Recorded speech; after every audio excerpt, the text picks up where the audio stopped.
So Joe Budden, of course, of the Joe Budden podcast, has some interesting thoughts on Metro Boomin's latest album, A Futuristic Summa.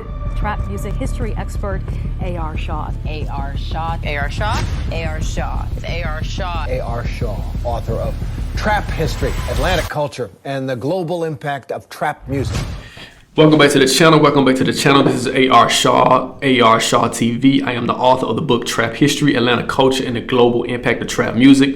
Definitely check that project out. Like, subscribe, leave a comment. Let's definitely have a dialogue on what we discussed today. All right, I'm gonna get right into it. So Joe Budden, of course, of the Joe Budden podcast, has some interesting thoughts on Metro Boomin's latest album, A Futuristic Summa. Now, for those who don't know, A Futuristic Summa is basically paying homage to a futuristic swag, which is a subgenre of hip hop that pretty much took off in the Atlanta area around 2008, 2009.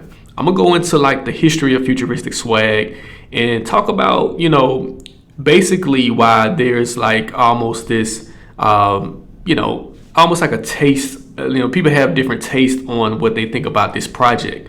I'm gonna start with Joe Budden. So Joe Budden and those on the Joe Budden podcast, they basically did a review of A Futuristic Summa, and this is what Joe Budden had to say about the project. Joe Budden said, "I'm giving you my experience. I went to track 5. I cut it off immediately, never to return to it. Now, I'm not saying that I won't return to it. That was the end of my Metro Boomin experience." So basically, Joe Budden said he just wasn't feeling it. And, Metro Boomin kind of basically said, he got much respect for Joe Budden in the Joe Budden podcast as he subscribes to the podcast. But, it's interesting because, this new project that Metro Boomin is putting out, that he has put out, is very indicative of kind of the gift and the curse of what Atlanta's music industry has become. In my thoughts, we can have a dialogue in the comments, but Atlanta, since the creation of hip hop, Atlanta has created more subgenres of hip hop music than any other city in America, and I could pretty much put any amount of money on it. If we could just go back to it, we could talk about New York and some of the subgenres of hip hop that was happening in New York from the boom bap era, the mafioso era, things of that nature. We can go to Chicago drill music. That was a subgenre, but even Chicago drill music was almost like an extension of trap music in a sense. Trap music came before drill music. Bay Area, they had the hyphy movement in the Bay Area. In LA, of course, gangster rap was kind of almost considered a subgenre of music, of rap music or hip hop. So if you look at Atlanta almost had, I think, we talk about Atlanta's music and the evolution of Atlanta hip hop.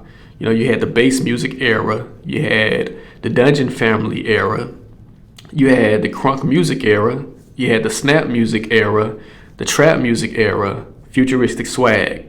And so I'm gonna go into like the history of all of what pretty much was created in Atlanta and how it evolved today and how it all connects to this new project that Metro Boomin has put out, A Futuristic Summa.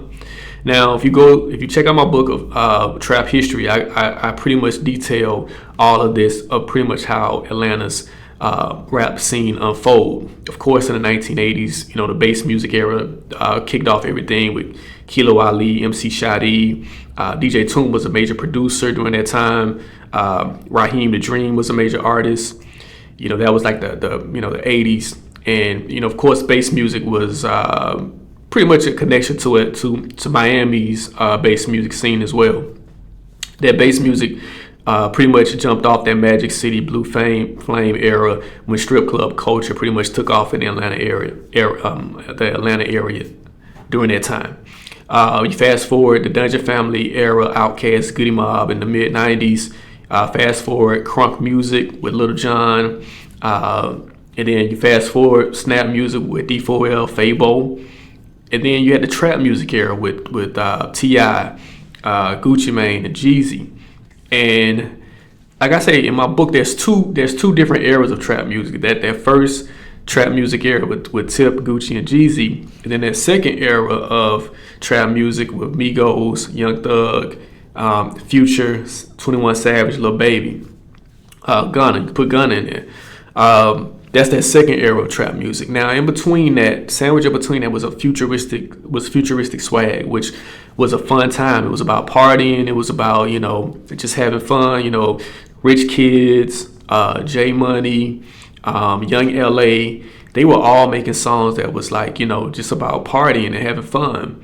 The biggest issue with Futuristic Swag, although they had major songs and major hits, they didn't really have major projects in terms of albums that you can say they could solidify them as artists, you know. And so I think that's kind of how that era died out. But it was a fun era, a lot of songs, a lot of hits, and yeah, Metro Boomin just playing homage to that era.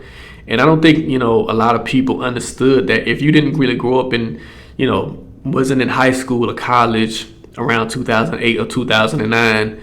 You might not really understand this album. And so I think that's why it's a lot of pushback on the sounds and how it's very unique in terms of just the delivery. You know, it's not what you would normally hear in today's hip hop.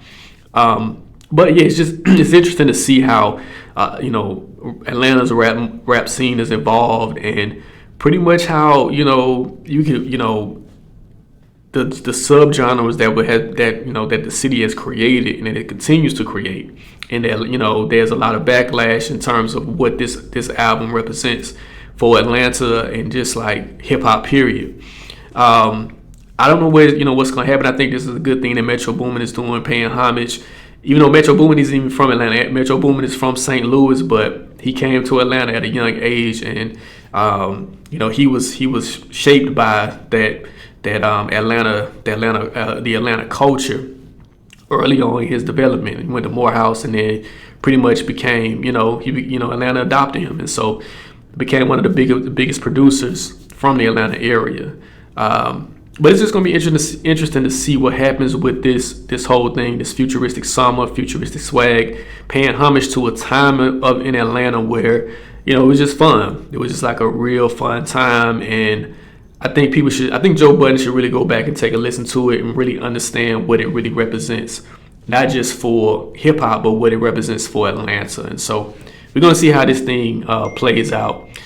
Futuristic Summa, Futuristic Swag. Shout out to Metro Boomin. Shout out to Atlanta Culture. Again, check out my latest book, Trap History, Atlanta Culture, and the Global Impact of Trap Music. I talk about Futuristic Swag and pretty much how that whole subgenre came about. And yeah, follow me, like, subscribe, leave a comment. Let's definitely have dialogue on what we discussed today. I am AR Shaw. This is AR Shaw TV, and I'm out.